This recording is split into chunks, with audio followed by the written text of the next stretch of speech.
Hello दोस्तों, आज हम लोग एक नए चैप्टर नए लेसन के बारे में पढ़ने जा रहे हैं।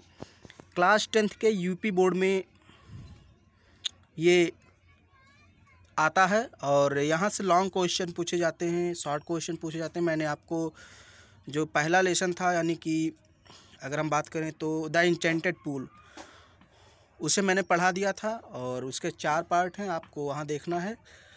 आप प्ले लिस्ट में जाएंगे, आपको मिल जाएगा। आज का हमारा जो चैप्टर जो लेसन है वो लेसन है a letter to God. A letter to God को लिखा है जी.एल. फेंट्स ने। जी.एल. फेंट्स ने इसको लिखा है।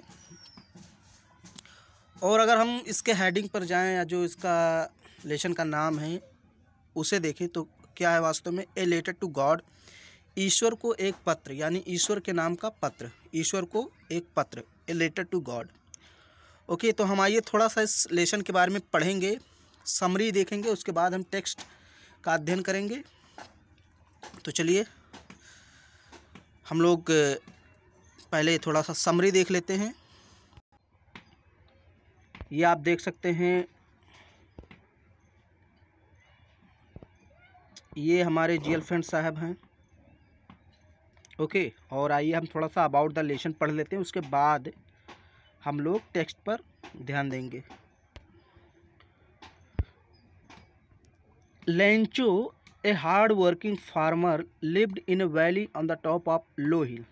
लेंचो एक कठिन परिश्रम करने वाला किसान था जो नीची पहाड़ी के, यानी कि इन ए वैली, घाटी में, नीची पहाड़ी के टॉप पर रहता था, यानी कि चोटी पर। जो नीची पहाड़ी की चोटी थी घाटी में जो नीची पहाड़ी की चोटी थी वहीं पर रहता था, उसका घर था लेंचो का।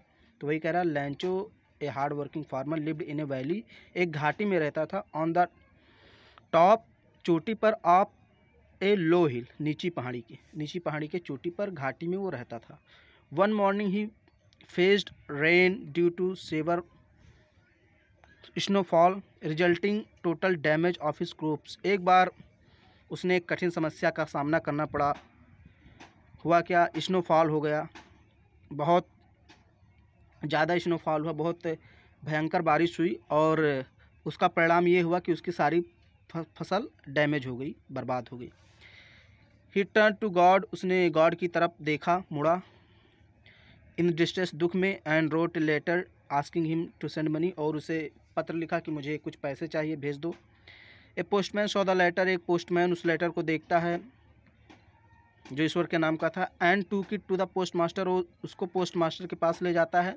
हु फर्स्ट लॉफ्ड, जो पहले हंसता है, and then was surprised at the faith of the writer, और फिर राइटर के विश्वास को देखकर आश्चर्यचकित हो जाता है। ही कलेक्टेड सम मनी, वो कुछ पैसे इकट्ठा करता है, फ्रॉम हिज एम्प्लॉयज़, अपने कर्मचारियों से, and sent it to Lencho, और लेंचो के लिए भेज देता है, अलॉन्ग विद ए लेटर, एक लेटर के साथ।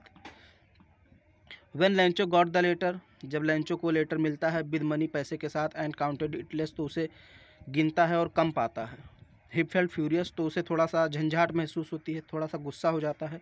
सो ही रोट अनदर लेटर, इसलिए वो दूसरा पत्र लिखता है टू गॉड, ईश्वर को, asking him to send rest of the money, बचे हुए पैसे भेजने के लिए, by, not by the post, post के माध्यम से नहीं, बल्कि, अब पोस्ट के माध्यम से क्यों नहीं, क्योंकि उसे लगता है कि पोस्टमैन बेईमान है, इसलिए वो दूसरा लेटर लिखता है गॉड को और कहता है पोस्ट के माध्यम से पैसे मत भेजना। बिकॉज, एज, क्योंकि, the post office employees were a bunch of क्रूस, क्योंकि जो पोस्ट ऑफिस के, यानी कि जो कर्मचारी हैं वो डकैत हैं, यानी कि मतलब कह सकते हैं चोर हैं, चोर। बंच ऑफ क्रूक्स का मतलब चोरों का झुंड, ये लोग बेईमान हैं, इसलिए पोस्ट के माध्यम से मत भेजना। तो ये था अबाउट द लेसन। अब आइए हम टेक्स्ट के बारे में अध्ययन करते हैं, और बहुत ही बेताबी से जिसका आपको इंतज़ार था उसके बारे में हम चलते हैं, और आप लोग पाएंगे कि बहुत ही अच्छा लेसन है। और यहाँ पर आपको ये देखने को मिलेगा कि आखिर ये लेंचो को ईश्वर में कि इतना विश्वास क्यों है। तो चलिए हम लोग देखते हैं। तो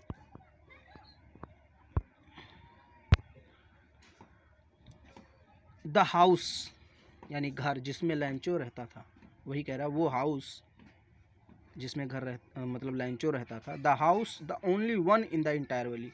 इंटायर का मतलब संपूर्ण, वैली का मतलब घाटी। The only one in the entire valley, उस संपूर्ण घाटी में एक ही घर था।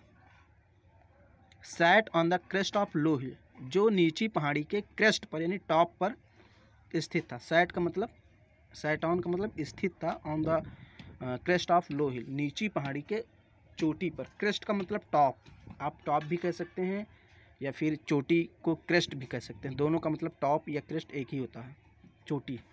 तो उसका जो घर था संपूर्ण घाटी में एक ही घर था और वो नीची पहाड़ी के चोटी पर स्थित था।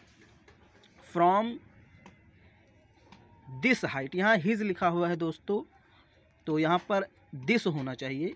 फ्रॉम दिस हाइट, इस ऊंचाई से वन कुड सी, कोई भी व्यक्ति देख सकता था, द रिवर, नदियों को, यानी कि इस ऊंचाई से कोई भी व्यक्ति नदियों को देख सकता था। And the fields of ripe corn, और पके हुए फसल के खेतों को देख सकता था।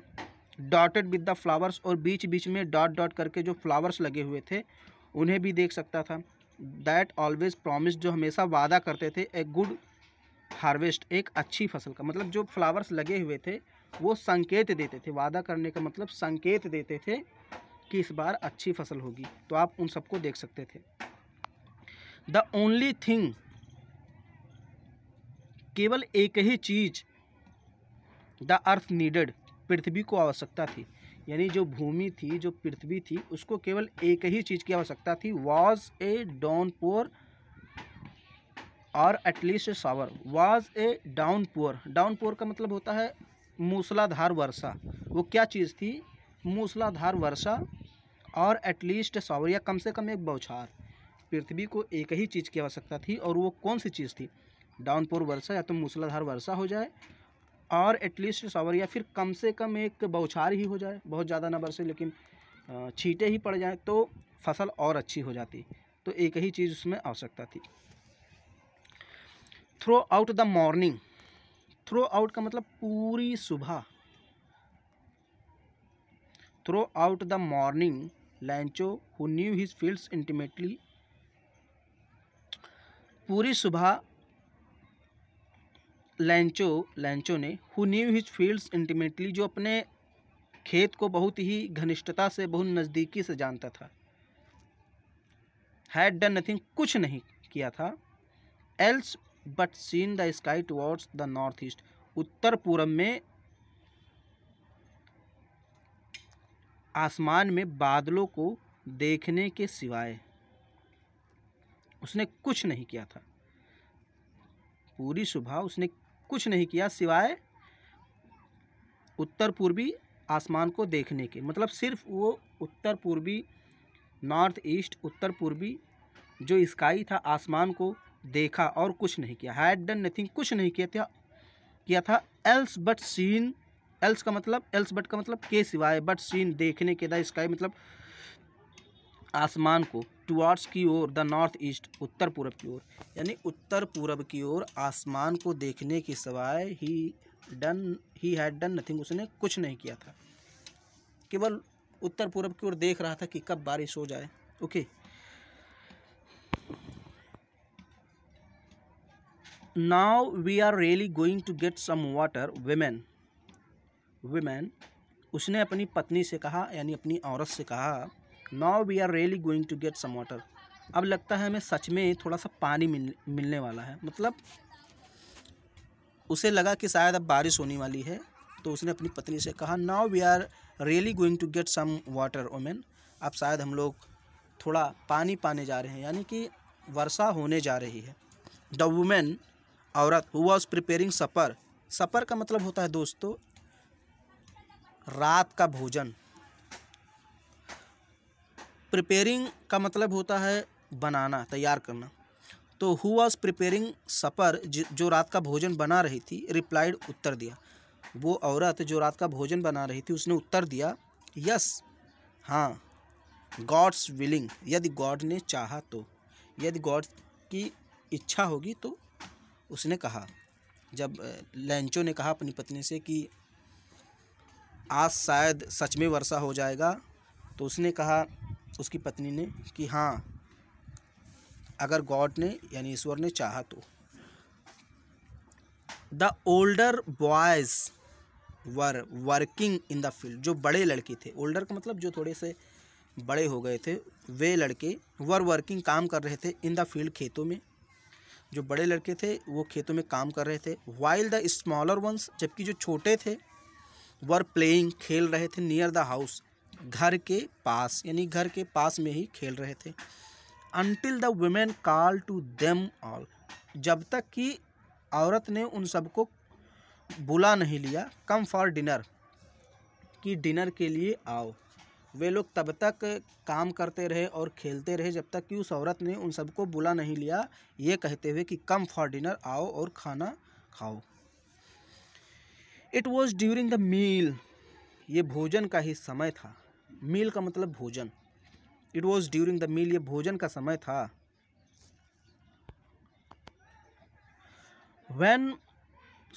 दैट, जब, just as Lencho had predicted, Lencho ने भविष्यवाणी की थी, मतलब भोजन का समय था जैसा कि लैंचो ने भविष्यवाणी की थी। प्रेडिक्ट का मतलब भविष्यवाणी करना, और प्रेडिक्टेड यानी थर्ड फॉर्म यहाँ पर है। तो ये भोजन का ही समय था जैसा कि लैंचो ने भविष्यवाणी किया था कि हम लोग को कुछ पानी मिलने वाला था। आपको पहले ही मैंने पढ़ा दिया कि उसने अपनी पत्नी से कहा था, तो वही कह रहा है। It was during the meal, भोजन का ही समय था। दैट, जस्ट एज, जैसा कि लैंचो ने हैड प्रेडिक्टेड, भविष्यवाणी की थी। बिग ड्रॉप्स ऑफ रेन, बरसात की बड़ी बड़ी बूंदें, बिगैन टू फॉल, गिरने लगी। जैसा कि लैंचो ने बताया था, भविष्यवाणी की थी कि हमको शायद पानी मिलने वाला है, बारिश होने वाली है। तो ये भोजन का ही समय था और वर्षा की बड़ी बड़ी बूंदें बिगेन टू फॉल, गिरने लगी, यानी बारिश होने लगी। इन द नॉर्थ ईस्ट, उत्तर पूर्व में, ह्यूज माउंटेन्स, ह्यूज माउंटेन्स का मतलब बड़े बड़े पहाड़, ऑफ क्लाउड्स, बादल के, यानी बड़े बड़े बादल। कुड बी सीन, देखे जा सकते थे, अप्रोचिंग, आते हुए, यानी उत्तर पूर्व में बड़े बड़े माउंटेन्स, क्लाउड के, यानी कि जो बादल थे उसके बड़े बड़े पहाड़ आते हुए देखे जा सकते थे। अप्रोचिंग का मतलब आते हुए, ह्यूज का मतलब विशाल। The air was fresh and sweet, जो हवा थी वो बहुत ही स्वच्छ थी, एंड स्वीट, और सुहानी थी, बहुत ही शीतल हवा थी। The man went out for no other reason than to have the pleasure of feeling the rain on his body, and when he returned he exclaimed.